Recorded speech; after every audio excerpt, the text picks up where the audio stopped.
Next, we're going to talk about another top 10 team going down. That is Michigan Wolverines losing the national championship rematch to Washington by a final score of 27-17. Let's go over the highest graded players in this one. First, starting off with Washington. So Cameron Fabiculanan at a 88.2 grade, Cameron Broussard at a 74.6, Voyi Tanufi at a at a 74.4 grade, Denzel Boston at 72.7, Jordan Shaw at a 72.6, and Will Rogers at a 72. For Michigan, their highest graded players in this one, Josiah Stewart continues just tearing up opposing offensive lines, 91.2 grade for Michigan. Mason Graham had a really good game as well at 86.5, Rayshawn Benny at 79.1, Kenneth Grant at 78.9, Ernest Hausman at 75.3, and Jack Tuttle, the new quarterback for Michigan, at a 49.2. Four highest graded players for Michigan Dalton were all defensive linemen. I think it kind of tells the story of that game, honestly, yesterday with how good their pass rush was. But for you, what was the stat that told the story in Michigan's loss? It all ties together. That D-line was spectacular, as they are every single week. You want a fun stat real quick? Opposing teams against Michigan in 6 games this year, combined pass blocking grade for those 6 teams is a 30.9. It's ridiculous. And Washington's pass pro grade in this game was a 22.6. Like, atrocious. Yeah, Michigan's D-line is unblockable.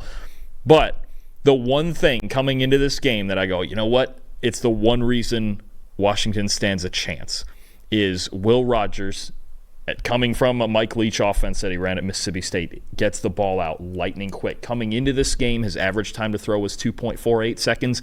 In this game, my stat that tells the story is a 2.15 average time to throw for Will Rogers. Look, if those guys up front can't protect it, you better protect yourself.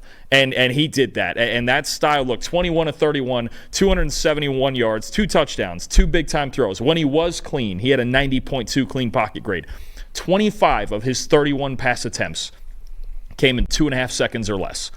Get rid of the football. Just don't even let the defensive line get to you. Short game, spectacular as he usually is. That's Will Rogers. He doesn't have a huge arm. Yep. Did make 2 big-time throws in this game, which is nice, but he works the chains, and he works between 6 and 10 yards. On throws under 10 yards, he was 15 of 17 for 132 and an 83.6 passing grade, which on short throws is really, really good. You're just nailing them, and you're moving the chains.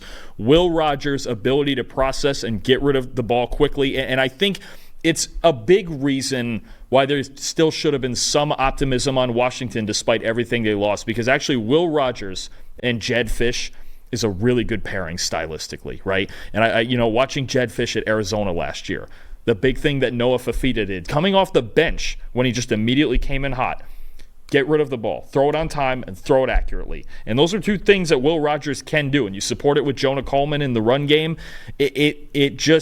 That was the one part that made sense. If Washington's offense was going to function in this game, Will Rogers had to get rid of the football. He did it even quicker than he usually does, and he's usually really quick about it. I think it's a top 15 time to throw, and now it's going to be way faster with a 2.15 in this game.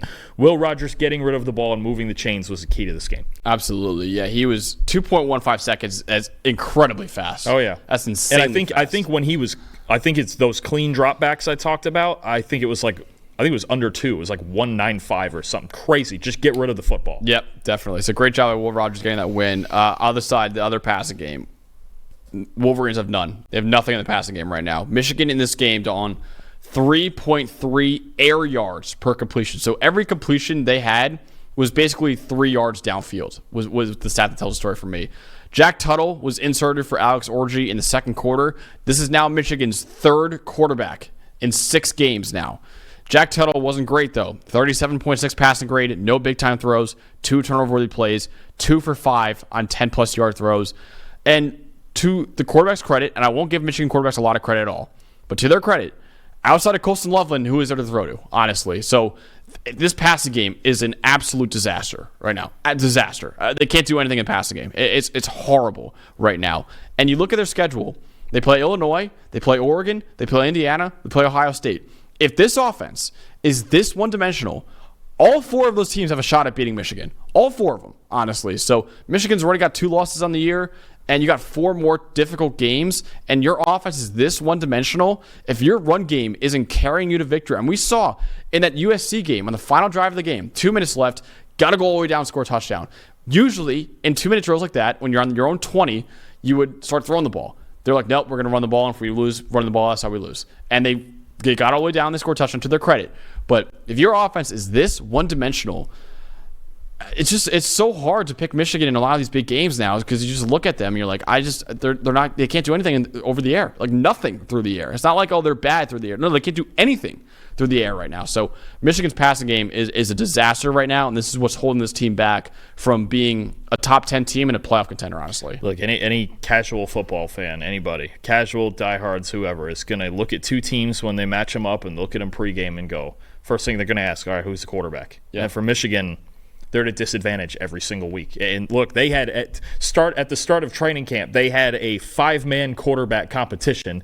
3 of them have played already, and I have to wonder if we're just going to see all 5 before the end of the season. Jaden Davis is a top 10 quarterback recruit. Give him a shot. You might have to, and they don't have a ton at receiver either. You got to remember they lost Roman Wilson, they lost Cornelius Johnson. It's the entire passing game, pass protection, receivers, quarterbacks. It's everything. I mean, they are just. I hate to use the word incapable, but kind of. Yeah. I mean, have we at any point this year seen any consistency out of the passing game? We just haven't. So, look, leaning into Orgy in the run game, I thought was a good idea, but it's hard to win games running the ball every play. You can't win games like they won the USC game every single week. So you're right. Those teams.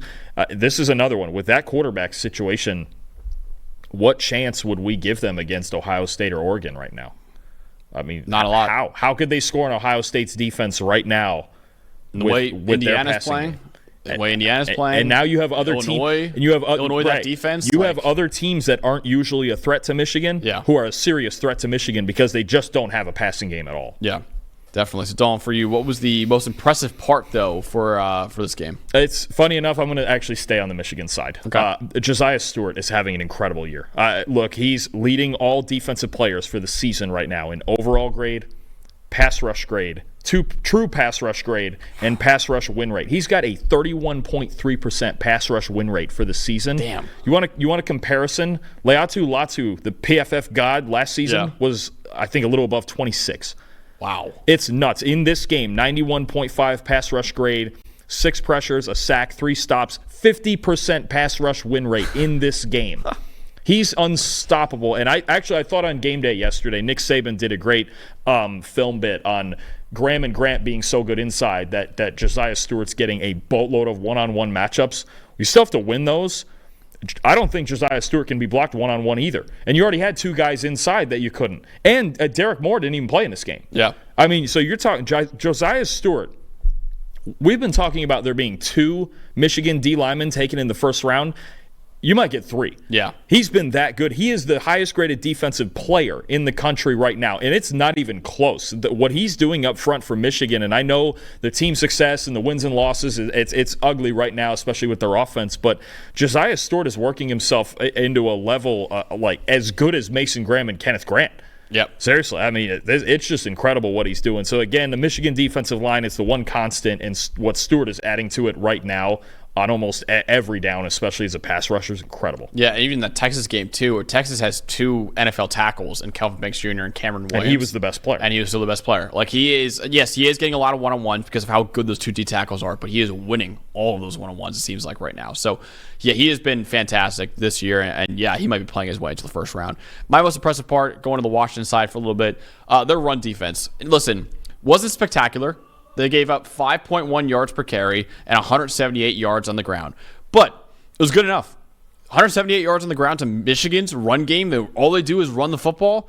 That's how you win this game, honestly. Because the only way Michigan can beat you is if they dominate on the ground. So 178 yards, 5.1 yards per carry, 13 run defense stops, 2 tackles for loss, and only 3 missed tackles on the day for Washington's run defense. So really good job. Again, it wasn't spectacular. It wasn't like they completely shut it down.